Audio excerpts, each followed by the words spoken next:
Hello बच्चों, let's see this question. This question says a bullet is dropped from the same height when the another bullet is fired horizontally, they will hit the ground.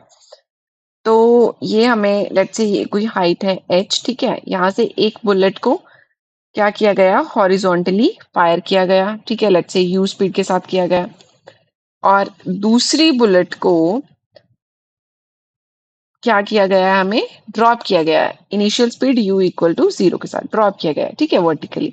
तो हमें पूछा है कि इनका time of flight क्या होगा। ये दोनों एक दूसरे के बाद हिट करेगा ग्राउंड को, मतलब कितना टाइम लग रहा है इनको ग्राउंड को हिट करने में, ठीक है। ये हम मान लेते हैं कि ग्राउंड है। तो अगर हम देखें वर्टिकल डायरेक्शन में s equal to u t plus half g t square को अगर हम वर्टिकल डायरेक्शन में इस इक्वेशन ऑफ मोशन को यूज करें तो एस बाय ये क्या होगा, u बाय जी। तो हमने पहले ही ले लिया, एक्सेलरेशन क्या होगी, सिर्फ डाउनवर्ड डायरेक्शन में लग रही है, ए वाई इज इक्वल टू जी, ठीक है। टाइम के तो कोई हम कोऑर्डिनेट्स नहीं लिख सकते, तो ये हमने लिख लिया। अब वर्टिकल डायरेक्शन में हम मान लेते हैं ये डाउनवर्ड डायरेक्शन को पॉजिटिव, ठीक है। वर्टिकल डायरेक्शन में डिस्प्लेसमेंट कितनी हो रही है, पहले हम लेके चल रहे हैं स्टोन 1 के लिए। स्टोन 1 के लिए वर्टिकल डायरेक्शन में कितनी डिस्प्लेसमेंट हो रही है, ये ग्राउंड पे आएगा, तो वर्टिकल डिस्प्लेसमेंट तो एच ही हो रही है ना।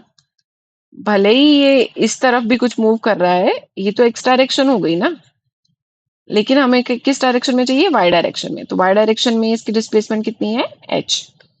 और यू वाई क्या है, 0, क्योंकि ये जो u लिया है हमने, this is you x, horizontal component है, यू वाई तो इसका 0 है, तो ये टर्म तो क्या हो गई, 0। तो यहाँ पे क्या आ जाएगा, हाफ जी टी स्क्वायर।